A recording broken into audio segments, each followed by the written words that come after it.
Bet. Peace, peace. What's good? All right, here we go.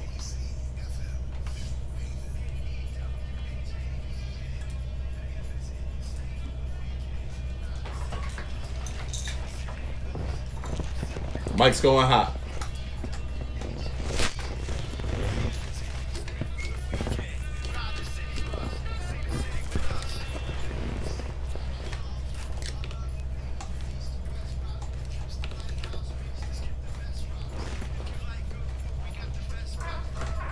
Don't fit over my fedora.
.3 WYBC, the rhythm of the city. Good evening, New Haven. This is Moving Target, and I'm your host, Jay Kemp. And with me, as always, is my comrade, Remedy Sharif. Peace, peace, peace, peace. Sensational Sundays. We back at it again. Yes, we are. Yes, we are, brother. You know, you let me know your PSA, you know, which I want to get into in a moment. Okay. So I know that's really important. Yes, you know what indeed. I'm saying?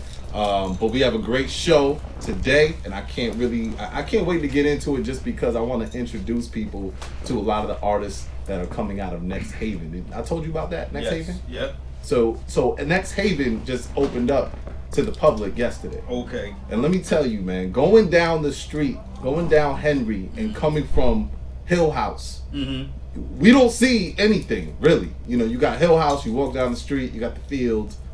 That's pretty much it. Yeah, you got a package store. Of course. This is our city, y'all. This is our city. But we got Elephant in the Room. Elephant in the Room boxing. So that was like, now next to Elephant in the Room, you got Next Haven, which looks like it's almost not supposed to be there. Right. You know what I mean? Right. But salute to Titus Kafar, who made it happen where it is there. Word. Because I'm telling you, bro, the art that's there is incredible. It's black artists, which I'm not even exposed to a lot. Right. You know what I'm saying? Right. And it's catered to us. It's not for Yale. It's not for nowhere. Right. But us in our community. That's a must-have. There's a collaborative studio that's going to be there where there's a business incubator for entrepreneurs, being able to foster young people to meet other people who are doing business. Wow. You know what I man. mean? Wow. It's incredible. Wow. And we have one of the artists here with us today. All right. And we're going to introduce him in a moment. All right. But first, man, I want to get into your PSA, man. What's the PSA today?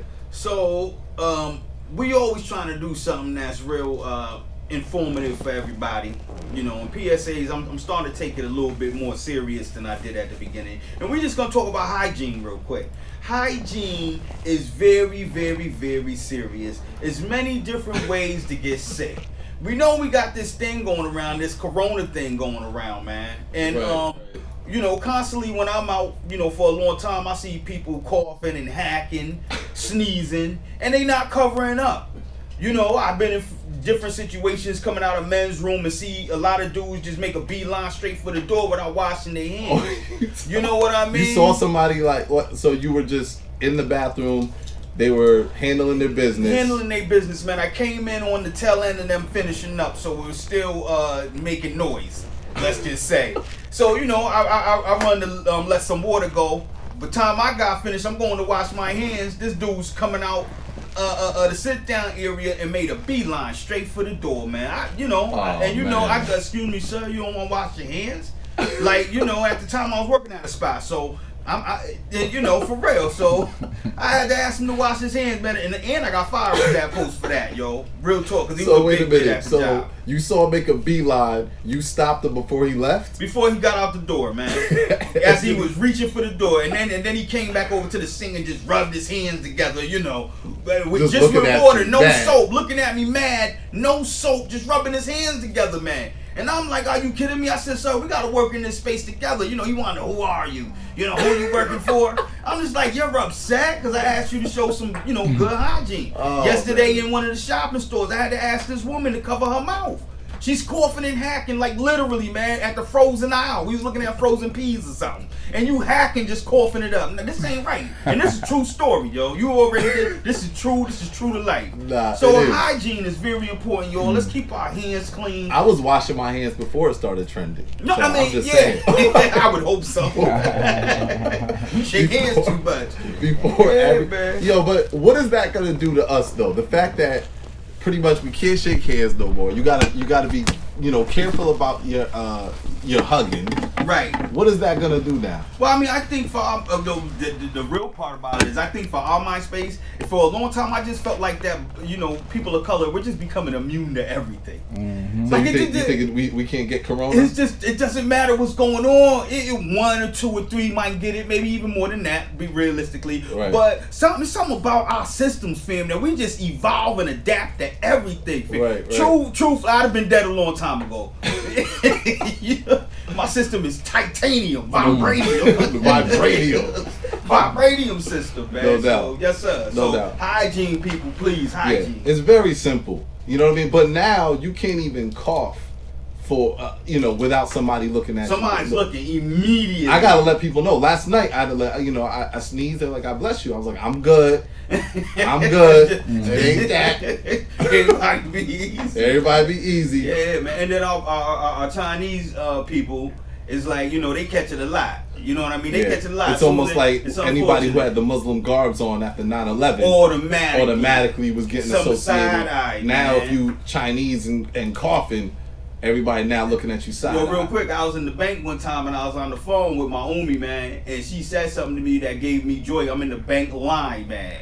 And I said, alhamdulillah, alhamdulillah. Yo, people started looking, heads ducking, and look, yo, seriously started looking like, yo, what's about to happen? And it's like, yo, come on, man. It shouldn't be. You can't do it in a public space. No, man. You should be able to. But that only means praise God, just for those that don't know. It just means praise God. No doubt, no doubt. Well, all right. Well, thank you for the PSA, bro. We needed that. Yes, sir. We needed that. Yes, you know what I'm saying? Because it's getting crazy. Yeah, I can't, man. you know, we can't shake hands no more. It's just getting crazy. You gotta know who. You gotta know who, man. And on top of that, you know, obviously, you know, we got the election coming up, so it's all about, it's either about who we're gonna vote for, you know what I mean, or it's about Corona. That's all I'm hearing. And it's and a lot of things are getting lost. A lot of things that we should be paying attention to are getting lost. Yeah, like when Biden's talking. Yeah, man, you really. Yeah, see, that's Biden. This is one of the top presidential candidates. Yeah. Man. And what is he saying? He said, That turn, I got hairy legs. That turn. What are you saying, Biden? Please. Yeah, come on. That's his melanin. That's what it is. No doubt. So we have a great guest in the building. We have Daniel Gaitor-Lomack. That's how I say it, right? Well, I like to use my full name. So okay. It's Daniel T. Dot Gaitor-Lomack. Yeah. All right. Yeah. Well, thank you for joining us, bro. We really appreciate it. For y'all who don't know, because I didn't know. You know what I mean?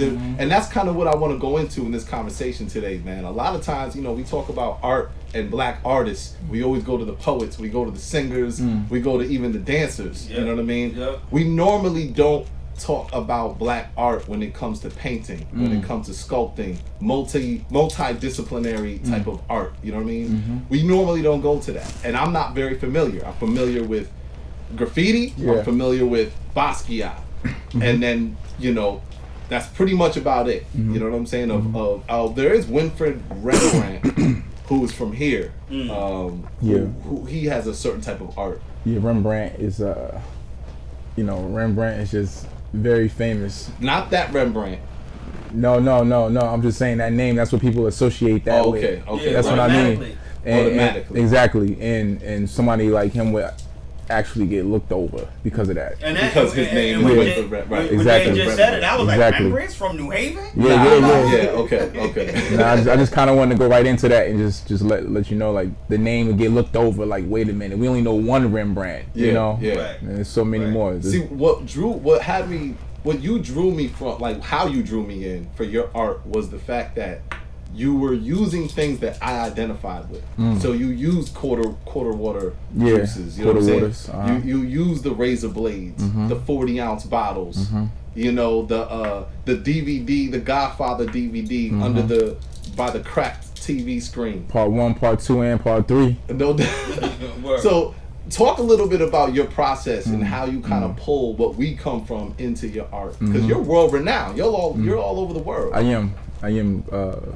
I've been to a few places across America. Word. I've been out of the country a few times. For your art? For my art, on my own dollar, on someone else's dollar as well. Like artist run spaces, institutions. Yeah. Just taking a shot in the dark. No doubt. So when you, like I saw when you came in, you grabbed the tree. You just grab the tree, you chopped it down, you put black and mild tips on the branches. You know what I mean? And because what is smoke, there's fire. Okay, yeah. See, now talk about. See, that's what I'm saying. His art. This is what I love about that. I'm learning about art is just. Of course, we know we can see it from all different perspectives. You know what I mean? But really to hear from the artists themselves, right? What drew them to that? Why did they create that? Talk a little bit about even that piece alone. Well, it's always the conversation that's being had, especially about identity, experiences, specifically black experiences that you're constantly evolving through and learning from. So, for instance, like the title of that artwork you just named, or you mentioned, where there's smoke, there's fire. I've been hearing that all my life. From a black man, from a black woman in the community, around the way, in the hood, wherever, when we traveling, when we handling business, like, I've been hearing that all my life, so that means that wherever you're at, there's something there for you, like, you could be the smoke, which is like a lot of people got, they got the smoke, right? Right? But where's the fire at? And that fire, how can you recontextualize or contextualize that, to make sense in a way where it's uplifting, it's empowering, not only for yourself or for your own mindset, but for others who come in contact with that. That's cool. And something so simple and symbolic as what used to be a Christmas tree, because I got here literally like right after Christmas, right? So that's on my mind, like the season, the weather, the idea of Christmas, thinking about when I got nothing for Christmas. You feel me? Like this is my gift. This is my Christmas gift to New Haven, to Dixwell, to Next Haven. This is what I'm thinking about, right? I'm thinking about who's gonna sit under that tree, You got a phone call. Listen. Yeah, indeed. Nope, they hung up. All right. If y'all want to call in, if you want to ask more questions or chop it up with Daniel or us, 203-562-9430. Call us up. You know, we're always ready to build. Yeah. So now this piece. Yeah, this piece, and also because before I started painting or working in sculpture or assemblage or bricolage, collage-based adornments, you know, I have like a vernacular of what I would like to call my work, you know, my art, and you know how I even come to it, right? So there's this Jay-Z line, right? And we're gonna get to why I'm saying this, but going back to where there's smoke, there's fire. There's this Jay-Z line from the song Heaven from Magna Carta, and he says, "Smoke a tree of knowledge, drink from a gold chalice. You gotta love it. I arrived pearly gates. I had luggage, meaning I had baggage. You know, like this type. You know what I mean? So that's in my mind when I'm looking at this. You know, this is like the art that I grew up listening to or learning through. This is my novelist right here. So thinking about names like Cy Twombly, he would use like Rilke, like a poet like Rilke, right? Like a lot of Rilke poems would end up in his work. That was then. This is now. We in a new day. You know, so you feel what I'm saying? Like this is where it's at. This is the highest form of poetry.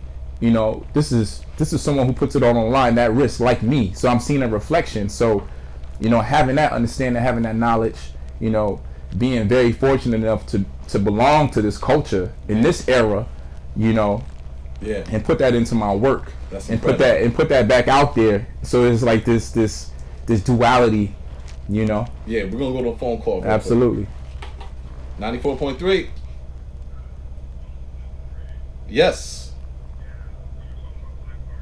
Yes. Rembert. Okay. Yeah. And this is the Winfred Rembert Sr., right? Okay. Thank you for that correction. Rembert. Thank you for that correction. Yeah, absolutely. Because I was trying to figure out. I was like, Rembrandt. You know, another one. I would have came across that. You know, just by looking at Rembrandt. You know, like he would have popped up as well, and I would have got turned on to his work. No doubt. Through that, you know, and that's another side of it. Yeah. And brother, can you? Yep. No, I was gonna ask you. Do you recall exactly how he did his art? He did it with leather, right? Did he carve shapes into leather?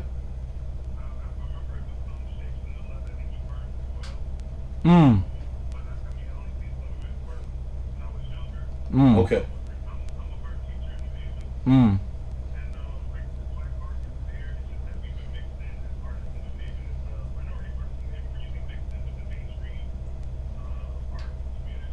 Yeah.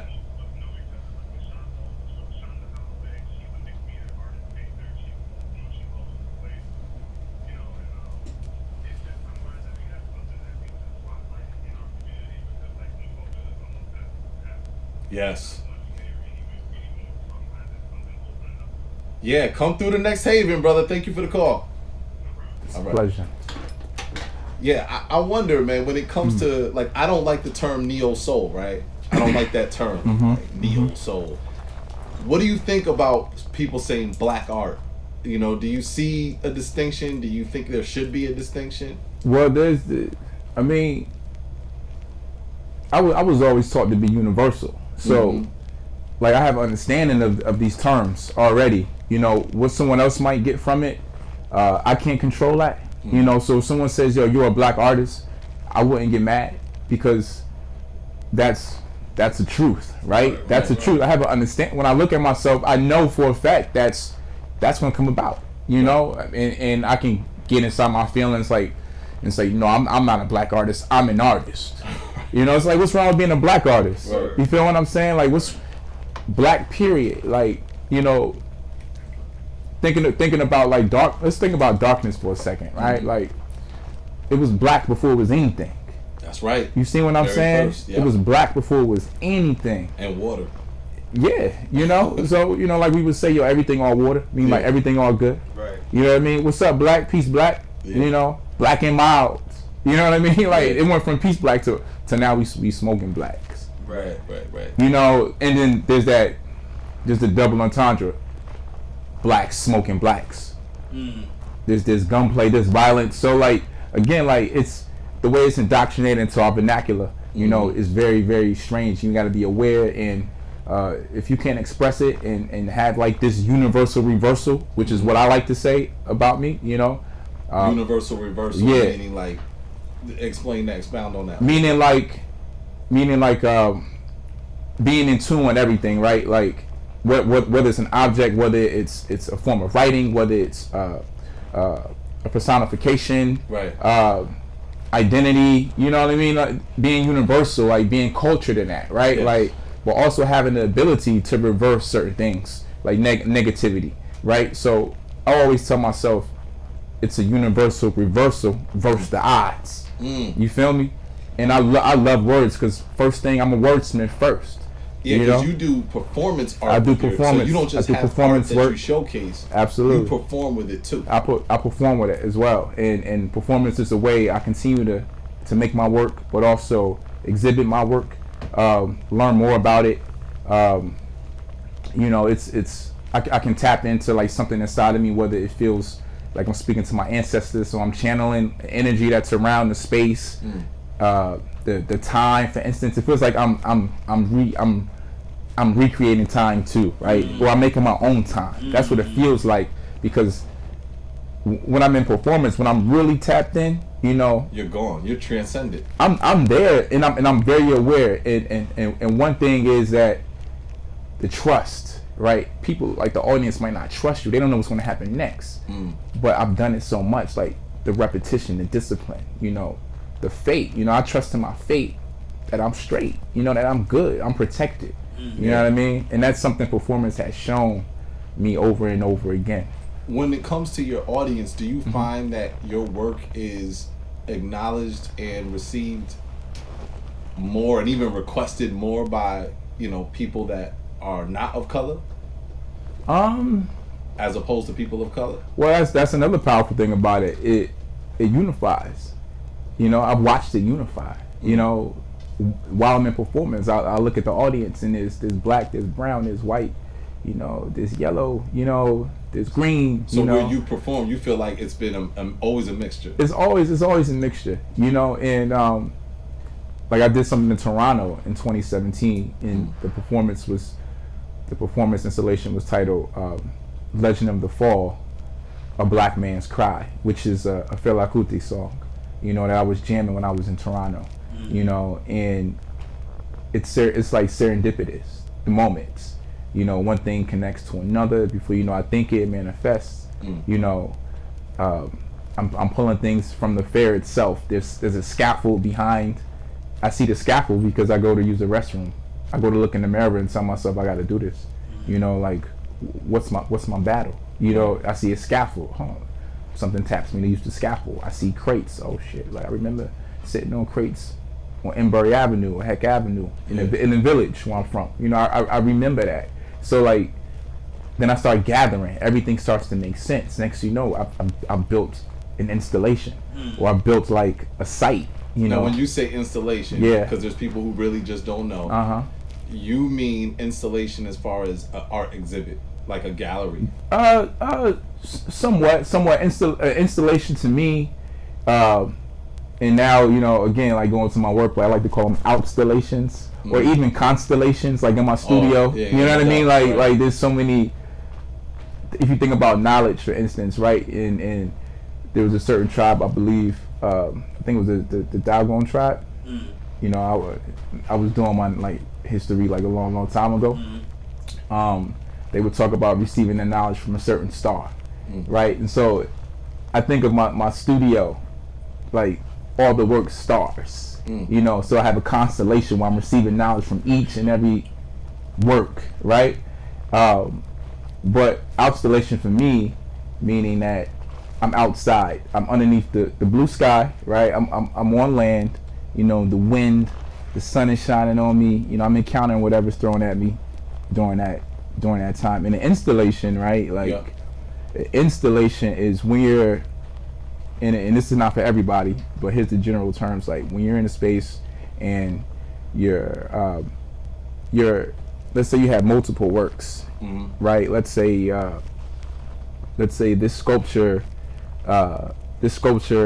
connects with this sculpture. You know, you have 3 sculptures, right? You know, instead of saying, oh, each one is individual, someone might say, oh, this is my installation. So it's like you construct a space comprised of multiple works. So in essence, so if we took this studio, for example, took all the things down, and Rem and I created art, and we wanted to put it up and make this space all full of the art that we created, and people walked in, they'd be walking into our installation. Absolutely. Okay. Installation or an exhibition. You know, it's exhibition. The things that separate is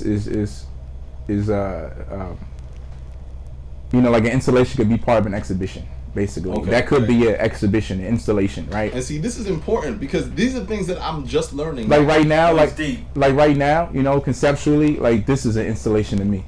Coming in with the photos everywhere, the microphones, how they're, the positions, the TV on mute, whatever's going on. This is an installation to me. You know, I wouldn't say I'm just walking into a space, like, because I appreciate all the objects. I appreciate composition, whatever it is. You know, if I come in contact with it, then how important do you think just us as just, you know, I won't say regular folk because I'm an artist in my own right as well, right? Absolutely, yeah. I think we're all by heart at the root, our biggest power, our greatest power is creativity, and in a lot of ways, there's a lot of ways that creativity is trying to be diluted, you know, with a lot of distractions and people trying to emulate the last thing that made it trending.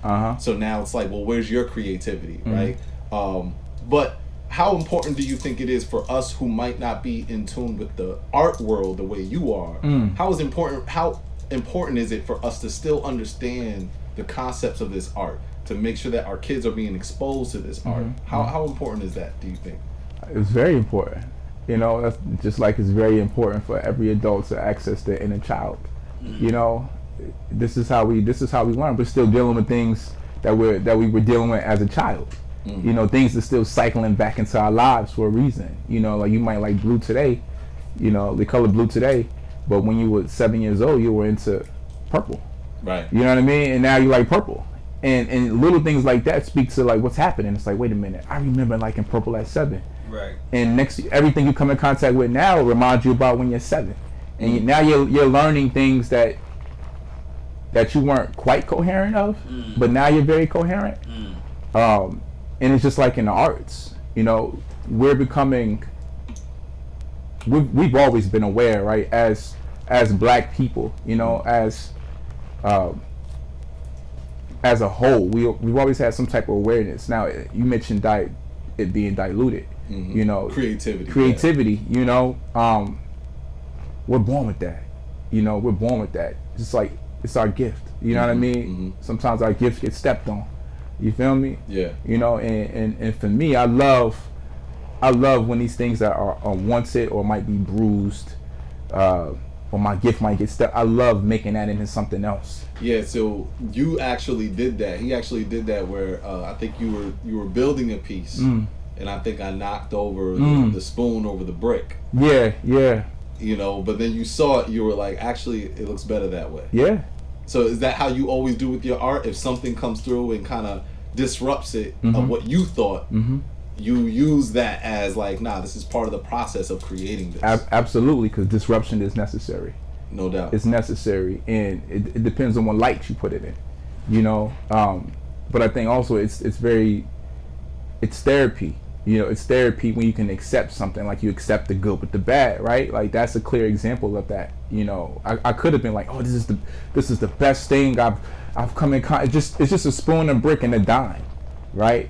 That's what it is, and here it is. This is what was in my space when my space was like naked, like my studio had nothing in it. This is probably what, a weekend. I think I'm a weekend when we met, and automatically Jay understood what that was without me even saying anything. He knew what that was, you know. So the simplicity spoke like a great value to him, because he's experienced that in a way, but also he has that awareness, he has that understanding relating to like where we are, right? Yeah. Right, like And then I knocked it over.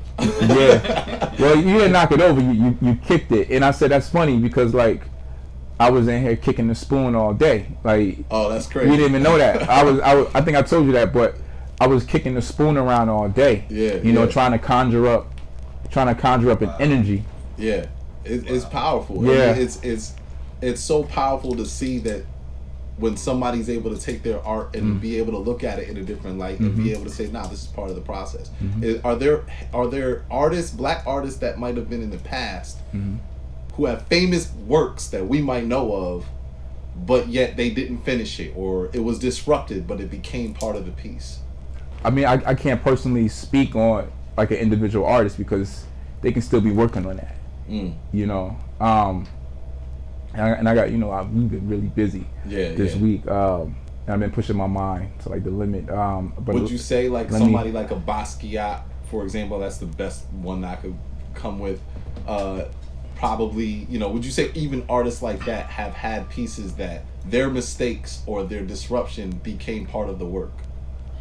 I mean, let's speak about disruption from like people around you or the community around you, environment around you. Yeah, I mean, it's documented. Like, there's films where people will come in and say, "Oh, could you make this to match?" And they're talking about how Basquiat will pour like the noodles over people's head, like from his loft in New York City, on collectors who, he didn't like. At that time, he was just like pouring noodles. Was that an artist choice, or was he just like, yo, I'm not feeling you? That, I mean, I don't know. You know what I mean? But it sounds like someone disrupted his process. Right. It sounds like someone's trying to control his process, or someone said the wrong thing to him about his work, or just someone thought they I don't know. one of those things. And to bring it back to music for me, because I always have to do that. There's Nas, right? Like, there's Nas. He has this line with a song with Swiss Beats, right? And he says, throwing piss at police. You know what I mean? Like, throwing piss on police, right? Like, back in the day, he's talking about like old Queensbridge, right? And when I heard that, I thought about that Basquiat thing for some reason. Like this power, like this disruption trying to come in and control what you're doing, where you're at. You know what I mean? Yeah. In your home. What are some black artists that you feel like the people need to know of, these legends, of these people that have really paved the way? I mean, there's definitely Sam Gilliam. There's like my favorite, I would say David Hammonds. He's like one of my favorites. There's so many. There's Romeo Bearden, whose collages are just phenomenal. And I know Titus Kaphar. I mean, absolutely, Titus Kaphar. But I was going to go through a little timeline real quick. I was going to. Now these people that you mentioned, are they coming like from the first one that you started with? Where are you starting from with that? Well, I'm thinking about the books I'm reading right now. Who I grabbed first, like, oh, that's. But also thinking about the artists who I came in contact with, and actually shared a moment with. Like Sam Gilliam was like one of them. And at his age, to have people around him who might not even be familiar with his work, but they come to the exhibition and they see this tall, older black gentleman. Some people wouldn't even think he probably was the artist. You know what I mean? Like that happens all the time. Like you can be the artist, and especially a black artist, and the work can be so great. People can't think like, wait, you did this? Wow. Oh, that's the artist? Right. Really? I never would have thought that. Right. And that comes from like the history of art, period. Where it's always been looked at through the eyes or through the gaze of whites. Of white lens. You know what I mean? Of a white lens. Yeah, of a white lens. And not saying that a white lens is like negative. It's not always negative. But it doesn't always have to be through that lens. Yeah, it always doesn't have to be through that lens. So again, like it goes back to having that universal mindset. Understanding both sides.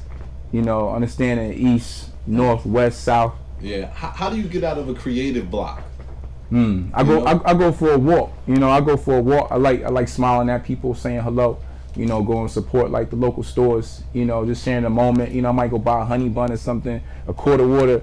You know, like right now where I'm at, it just takes me back in time. Like, well, let me get this green quart of water right here. Let me get this honey bun. Let me get a bag of So it's almost chips. like when Common said, sometimes I take the bus home just to touch home. Absolutely, and Yeah. I'm always on the train. I'm always on the bus. I thrive through creative transportation. That's me, and that's on both ends. You know, like something that transports me.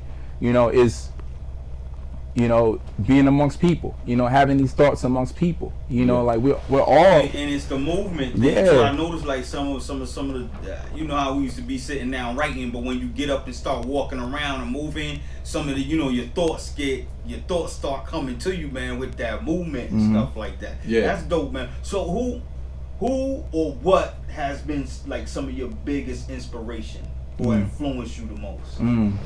I got a lot of influence. My whole life, it's, you know, it's been cab drivers, it's been the old lady on the street who I helped, you know, who I opened the door for.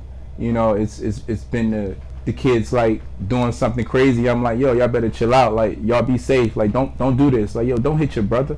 You know, that's your brother. He gonna protect you. You protect him. You know, it's been these interactions I've been having because I've been taught to have great manners. Right. So I would say my great grandmother who taught me manners. And if I didn't learn those manners, I wouldn't have got this far. You know, where I'm at. You know, because it's something about the teachings of a elder black woman. You know, that somewhat precede academia. Yeah. You know what I mean? It's some things you just can't teach in school. Absolutely. You know what I mean? You could be the smartest guy in the class, but you can also be the shittiest guy in class. You said shadiest, right? Yeah, I said with a D. Yeah. You know, with a D. I heard the shadiest. I just want to make sure everybody knows that was shadiest. Nah, that's just my LA accent getting mixed in with my East Coast accent right because now. Because you came from LA too. Yeah, right? yeah. Well, you're from Jersey. I'm from Jersey. I'm born and raised in New Jersey, Neptune, New Jersey. You know, or Asbury Park. You know, it's somewhat in the same, but it's not. You know, it's really complicated in a way. But I got both of those sides in my DNA. And how long were you in LA for? I was in LA for over 7 years, like about 7.5 years. So when did you know that this art was going to be something that you do? All these performance pieces, like when did that really come about? I feel like we. When I say I, you know, I feel like I've always been doing that. I've always been doing that since I was young. You know. Trying to be good to get a pair of shoes. That's like a performance in a way.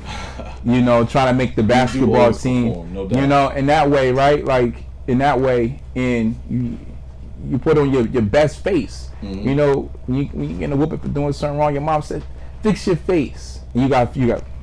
Right. So when did the objects come in? Using the certain pieces to add to your performance. Well, going back to my great grandmother, you know, Clifford Malone. You know, rest in paradise.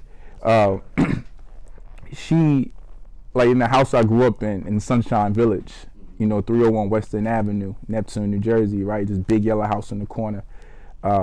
We had a garage full of just like objects, and I spent most of my time there, you know. And when I was young, I used to be not scared to go downstairs, but I've always felt something. I've always felt something that was like maybe ghostly or phantom-like or like a spirit, you know.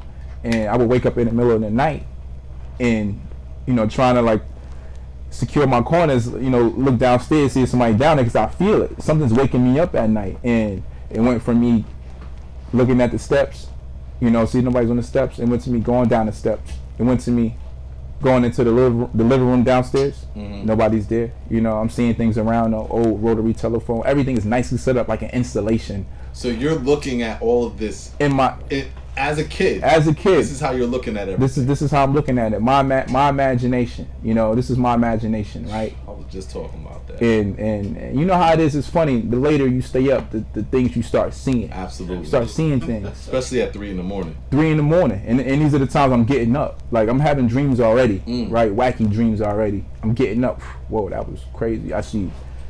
There's pictures on the wall, you know, religious pictures on the wall that's spooking me out. I'm like, whoa. You know, sometimes I would turn them the opposite way, or I turn them upside down, you know. And this is me young. This is me like 7, 8, 9 years old doing this. You know what I mean? I would get in trouble for it.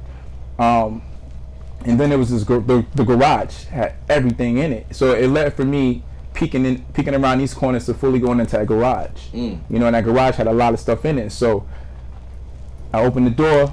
You know, something might look like a head, like this stool might look like a body. You know, that shovel might be my demise. You feel me? How old are you looking at everything like I mean, I'm young. I was doing it my whole life because I was living there. And until she passed away, we had to get rid of the house. I was doing that my whole life, and so and then not to miss the actions, right? Because the action is what comes next. Right. You know, when something would break around the house, I had to fix it with no manual. So I had to go on with this feeling, you know, and just know I was on to something right.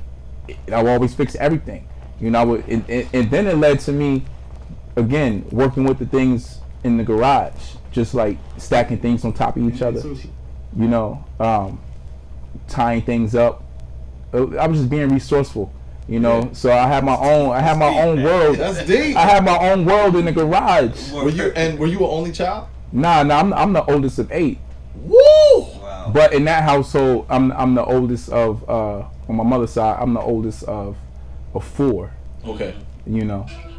And so, I'm about to say, I thought I heard something over there. Yeah. So how so you being the oldest, how much did that play a role in how you were thinking as a kid? Because not many kids at that age are already grasping the aesthetics of what they see around them the way you were.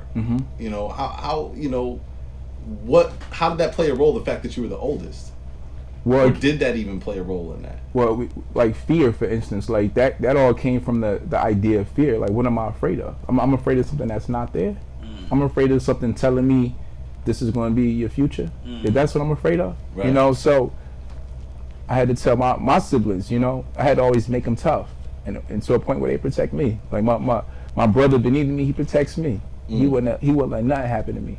And so when I'm working, I'm like, recently I dedicated a whole installation to him, you know, and the body of work I used in that installation is titled Guardians of the Afro Fantasy. And so I made this huge guardian, you know, dedicated it to my brother. You know, I even had a photograph of the back of his head that I took when we were at Walmart. You know, I work in photo too. It's just not like those are in a cut. Those are something a bit more, little bit deeper, you know. What was your first, do you remember your first piece, like your first piece that you made and created? Something that you specifically was like, yeah, this is going to be... I mean, there was. I mean, cause again, being that young, that's just one of like many things going on. I'm trying to go outside. I'm trying to go play with my homeboy Freck and my best friend Rob, and we're trying to be around the neighborhood, getting into some mischief, you know, going adventures, things like that. We're still young, you know, trying to BMX, you know, trade CDs, tapes, you know, and our Walkmans, you know, dress cool, like still so much going on. So a lot of that was kind of pushing that gift to the side. Right. You know what I mean? When do you feel like you fully walked into it? Well, I want to say when I started making music, I started rapping, you know, and well, actually no. And I just had a conversation with my homie Rob about this. I was telling him I was in 6th grade. We were in 6th grade, and the person who made me feel very confident in like my gift for words and reading and narrating and, you know, creating like a visual, you know, through my actions was my 6th grade teacher, Miss Tripp.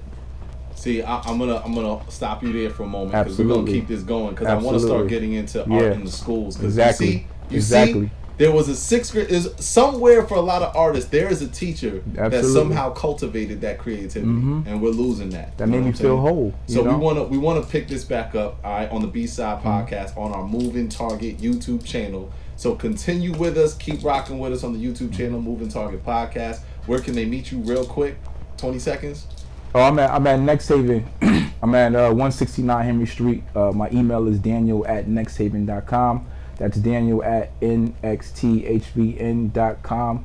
and email me, and I'm open for conversation and things like that. All right. Great. Join us next on the YouTube channel. All right. This is 94.3 WYBC. This is Moving Target. Peace.